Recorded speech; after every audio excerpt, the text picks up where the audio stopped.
ஒரு middle class ஃபேமிலியை சார்ந்த ஒரு நபர் தன்னுடைய பொருளாதாரத்தை பெருக்கணும் அப்படின்னு சொல்லிட்டு நிறைய ஐடியாஸை கேட்கும்போது ஃபேமஸ் புக்ஸான rich dad poor dad, the millionaire next door, the millionaire fast lane அப்படிங்கிற புத்தகத்தினுடைய சம்மரிஸை நிறைய பேர் கேட்கும்போது இந்த கருத்துக்கள் உண்மையாவே நல்லா இருக்கு அப்படின்னு ஏத்துக்கிறாங்க. ஆனா பிராக்டிக்கலா அவங்களுடைய லைஃப்ல கொண்டு வர முடியறது இல்ல. இதுக்கான காரணம் என்ன அப்படின்னா அவங்களுடைய லைஃப் ஸ்டைல் தான். ஒரு மிடில் கிளாஸ் லைஃப் ஸ்டைல்ல இருந்து வெளியே வர்றது கொஞ்சம் கஷ்டமான ஒரு விஷயம் தான். அதுவும் எஸ்பெஷலி பணத்தை வச்சு முதலீடுகள் சார்ந்த முடிவுகளை எடுக்கணும் அப்படிங்கும் போது நிறைய விஷயங்களை நாம யோசிக்க வேண்டி இருக்கு. ஆனா மிடில் கிளாஸா இருந்தாலும் நம்முடைய பணத்தை நிறைய சேமிக்கணும், நம்முடைய பணத்தை பெருக்கணும், நம்முடைய பணத்தை நல்ல விதத்துல முதலீடு பண்ணணும். இந்த மாதிரி பிராக்டிக்கல் டிப்ஸ் ஏதாச்சும் இருக்கா அப்படின்னு கேட்டீங்கன்னா அந்த டிப்ஸை ஒரு புக்ல ஏற்கனவே சொல்லியிருக்காங்க. அந்த புக்கோட பேரு தி ஆட்டோமேட்டிக் மில்லியனர். சரி, அந்த பிராக்டிக்கல் டிப்ஸ் அண்ட் அட்வைசஸ் என்னென்ன அப்படின்ட்டு இப்ப பார்க்கலாம். இந்த வீடியோவை பார்த்துக்கிட்டு இருக்கிற உங்களுக்கு ஃபியூச்சர் ஃபைனான்சியல் செக்யூரிட்டி அப்படிங்கிறதும் உங்களுடைய சேவிங்ஸை இன்க்ரீஸ் பண்ணணும் அப்படிங்கிறதும் அண்ட் அதை நல்ல விதத்துல முதலீடு பண்ணி உங்களுடைய பணத்தை பல மடங்கா பெருக்கணும் அப்படிங்கிற இந்த 3 விஷயங்கள் உங்களுடைய கோல்ஸா இருக்கு அப்படின்னா இந்த ஐடியாஸ் ரியலி உங்களுக்கு ஹெல்ப் பண்ண போகுது. Number 1, you don't need to earn a lot to become an automatic millionaire. You just need to save small amounts regularly. எந்த ஒரு புக்கா இருந்தாலுமே முதல்ல நம்முடைய மைண்ட் செட்ல ஒரு சேஞ்சஸை கொண்டு வர பார்ப்பாங்க. பிகாஸ் அப்பதான் இந்த கருத்துக்களை முழுசா அவங்களால உள்வாங்கிக்க முடியும். இத ஒரு விதத்துல பாசிட்டிவ் பிரெயின் வாஷிங் அப்படின்னு கூட சொல்லலாம். அந்த மாதிரி தான் இந்த புத்தகத்துல முதல்ல எடுத்த உடனேயே நீங்க ஒரு ஆட்டோமேட்டிக் மில்லியனர் ஆகணும் அப்படின்னா நீங்க நிறைய சம்பாதிக்கணும், லட்சமா சம்பாதிக்கணும் அப்படின்னு அவசியம் இல்ல அப்படிங்கிற ஒரு பெரிய நம்பிக்கையை உடைக்கிறாரு. பிராக்டிகலி 100% இது உண்மை இல்ல அப்படின்னாலும் சம் பெர்சன்டேஜ் இது ஒரு உண்மை. ஏன்னா இந்த புத்தகத்துல மில்லியனர் அப்படின்னு சொன்ன உடனேயே அம்பானி மாதிரியோ, அதானி மாதிரியோ, பில்கேட்ஸ் மாதிரியோ, ஜெஃப் பேசஸ் மாதிரியோ நீங்க மாற போறீங்க அப்படின்னு எல்லாம் பிராமிஸ் பண்ணல. உங்களுடைய லைஃப்ல பொருளாதார ரீதியா ஒரு நல்ல ஒரு நிலை அடைந்த பணக்காரன் அப்படிங்கிற அந்த ஸ்டேஜ் அடைய முடியும் அப்படிங்கறத தான் இந்த புத்தகம் பிராமிஸ் பண்ணுது. பட் என்னன்னா கொஞ்சம் மக்களுடைய கவனத்தை ஈர்க்கிறதுக்காக த மில்லியனர் அப்படிங்கிற மாதிரியான இந்த வார்த்தைகளை இங்க பயன்படுத்தி இருக்கிறாங்க. இதை நம்ம தவிர்த்துட்டோம் அப்படின்னா இந்த புத்தகத்தினுடைய கருத்துக்களை முழுசாவே நீங்க உள்வாங்க முடியும். ஓகே, இப்போ நம்ம டாபிக்கை கண்டினியூ பண்ணுவோம். ஒரு மிடில் கிளாஸ் ஃபேமிலியை சார்ந்த ஒரு மனிதர் ஒரு நார்மலான ஒரு ஜாப் மூலமாகவோ பிசினஸ் மூலமாகவோ சம்பாதிக்கிறாங்க அப்படின்னு வச்சுக்கலாம். ஒரு ஜாப்ல இருக்கும் பட்சத்துல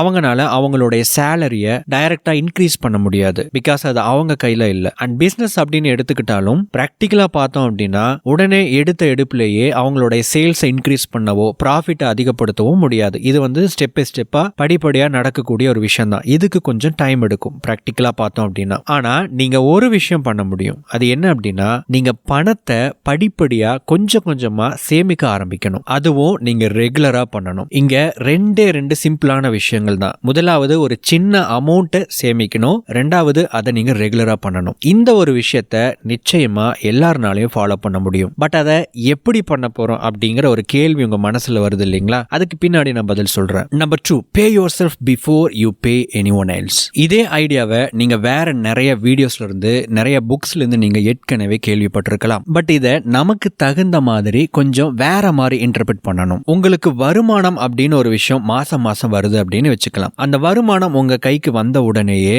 நீங்க மத்தவங்களுக்கு கொடுக்கறதுக்கு முன்னாடி முதல்ல உங்களுக்கு நீங்களே அந்த பணத்தை செலுத்திக்கணும். இதை எப்படி பிராக்டிகலா பண்றது அப்படின்னா முதல்ல உங்களுடைய மாத செலவுகள் எவ்வளவு அப்படிங்கறத நீங்க கணக்கீடு பண்ணணும். இந்த செலவுகள் அப்படிங்கிறது அவாய்ட் பண்ண முடியாத செலவுகள். உதாரணத்துக்கு நீங்க பே பண்ண வேண்டிய பில்ஸ், நீங்க ஒரு பிசினஸ் ரன் பண்ணிக்கிட்டு இருக்கிறீங்க அப்படின்னா அந்த பிசினஸ் ரன் பண்றதுக்கு தேவையான எசென்ஷியல் பணம் இருக்கு இல்லைங்களா, அந்த தொகை. நீங்க ஏதாவது மந்த்லி இஎம்ஐஸ் பே பண்ணிட்டு இருக்கீங்க அப்படின்னா அந்த அமௌண்ட்.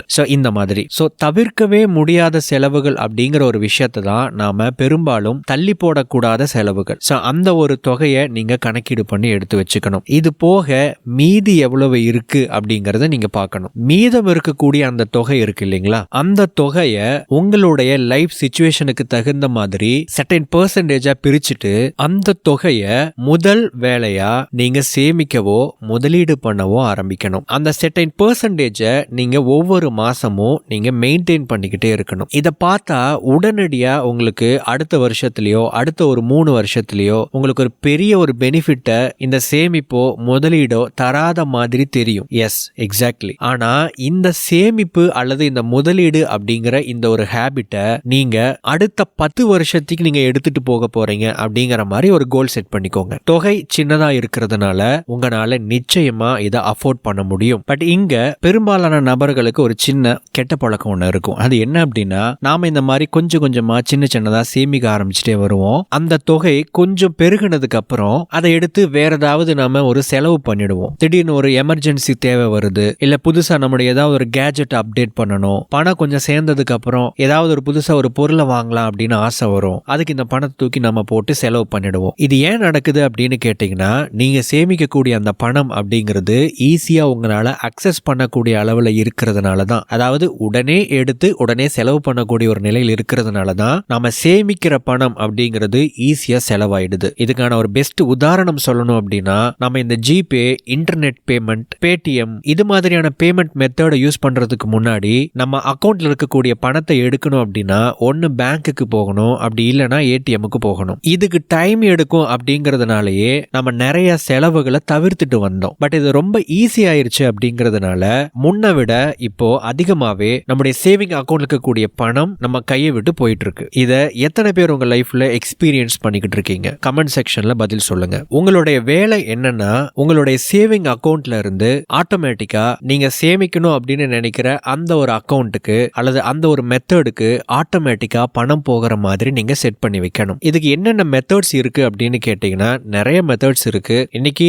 நீங்க உங்களுடைய ஸ்மார்ட் போனை வச்சு மொபைல் பேங்கிங், இன்டர்நெட் பேங்கிங் எல்லாம் யூஸ் பண்றீங்க அப்படின்னா இது ரொம்ப ரொம்ப ரொம்ப ஈஸியான ஒரு மெத்தட் தான். ஒரு சில ஐடியாஸை நான் இங்க ஷேர் பண்ணிக்கிறேன். முதலாவது SIP, systematic investment plan. SIP நீங்க ஸ்டார்ட் பண்ணணும் அப்படின்னு நினைச்சீங்கன்னா அதுக்குன்னு சில புரோக்கர்ஸ் இருப்பாங்க அல்லது ஃபைனான்சியல் அட்வைசர்ஸ் இருப்பாங்க.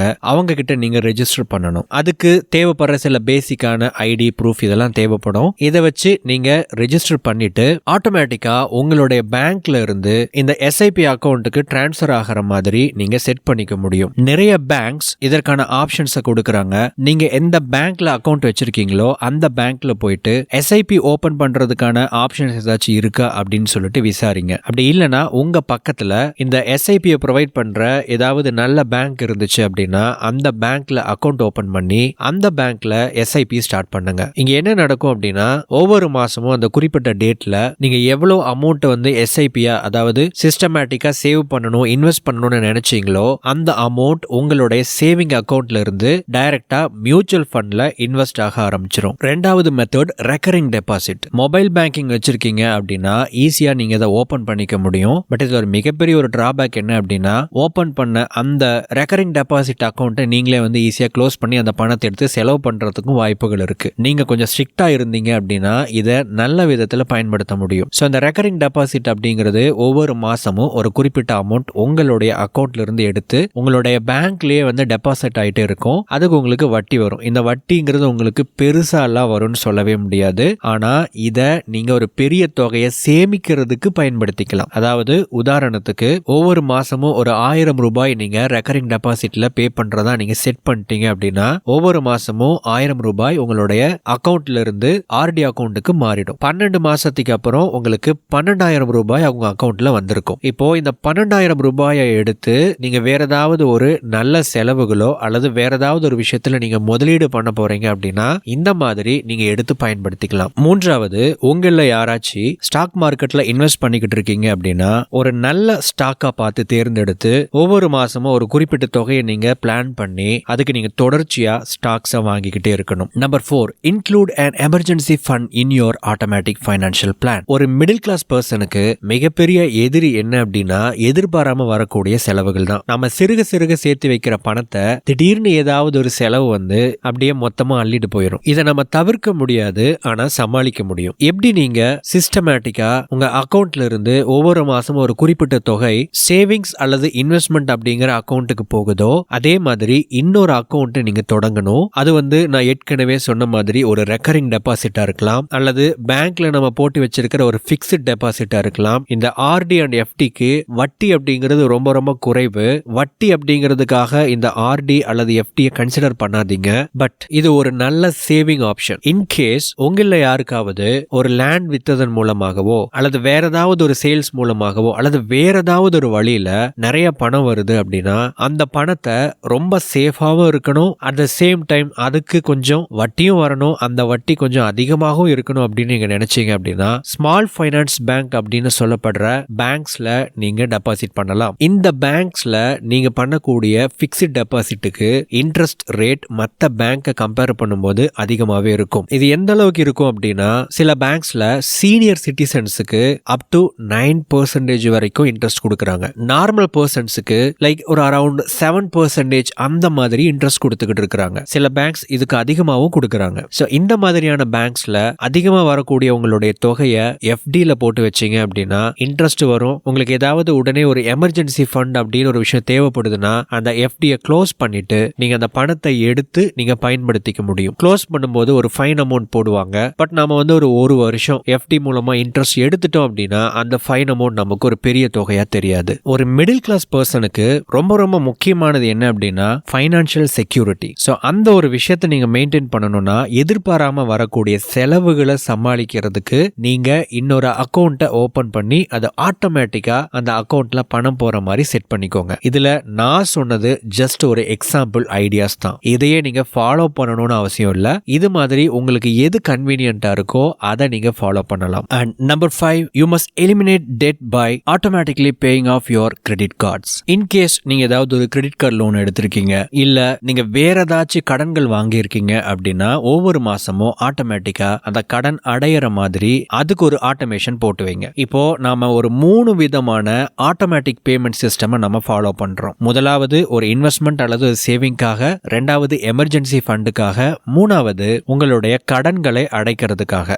ஒரு மிடில் கிளாஸ் பர்சனுடைய லைஃப் எடுத்து பார்த்தீங்க அப்படின்னா இந்த 3 விஷயங்கள் தான் பொருளாதார ரீதியாக வளர விடாம தடுக்கிற மிகப்பெரிய எதிரிகளா இருக்கும். டிசிப்ளினா இந்த 3 விஷயத்துக்கு சிஸ்டமேட்டிக்கா ஒரு ஆட்டோமேஷனை நீங்க பண்ணிட்டீங்க அப்படின்னா இது போக மிச்சம் இருக்கிற பணத்தை நீங்க செலவு பண்ணிக்கலாம். ஒரு சில பேருக்கு இந்த 3 விஷயத்துல என்னால இன்வெஸ்ட் பண்ண முடியாது, இந்த 3 விஷயத்துக்கும் தனித்தனியா பணத்தை பிரிச்சு போட முடியாது, அந்த அளவுக்கு நான் போடுற அளவுக்கு எனக்கு வருமானம் இல்ல அப்படின்னு நீங்க சொன்னீங்க அப்படின்னா முதல் பாயிண்ட் இருக்கு பாத்தீங்களா, ஒரு சேவிங் அல்லது இன்வெஸ்ட்மெண்ட், அந்த ஒரு விஷயத்தை மட்டும் நீங்க முயற்சி பண்ணலாம். ஒரு கட்டத்துக்கு அப்புறம் மற்ற 2 விஷயங்களான அதாவது எமர்ஜென்சி ஃபண்ட் அல்லது உங்களுடைய கடன்களை அடைக்கிறதுக்கு இந்த ஒரு விஷயம் ஹெல்ப் பண்ணும். இதை பண்ணினதுக்கு அப்புறம் தொடர்ச்சியா இதே பிராக்டிஸை நீங்க கண்டினியூ பண்ணீங்க அப்படின்னா இந்த 2 விஷயத்தையும் பூர்த்தி பண்ணினதுக்கு அப்புறம் அது உங்களுக்கு முதலீடா மாறும். நண்பர்களே, இந்த பாயிண்ட்ஸ் உங்களுக்கு இன்ட்ரெஸ்டிங்கா இருந்துச்சு அப்படின்னா இதோட நிக்காம இது ரிலேட்டடா இதை விட சூப்பரான வேல்யூபிளான பாயிண்ட்ஸை வேல்யூடெயின்மெண்ட் தமிழ் அப்படிங்கிற பிளேலிஸ்ட்ல நான் எக்ஸ்பிளைன் பண்ணியிருக்கிறேன். இப்போ நீங்க ஸ்கிரீன்ல அதற்கான லிங்கை தான் நீங்க பார்த்துக்கிட்டு இருக்கீங்க. நீங்க இன்ட்ரெஸ்டடா இருந்தீங்க அப்படின்னா பணம், பொருளாதாரம், பிசினஸ் இந்த 3 விஷயங்கள் சம்பந்தப்பட்ட எக்கச்சக்கமான கான்டென்ட் இந்த பிளேலிஸ்ட்ல இருக்கு. கிளிக் பண்ணி வாட்ச் பண்ணுங்க.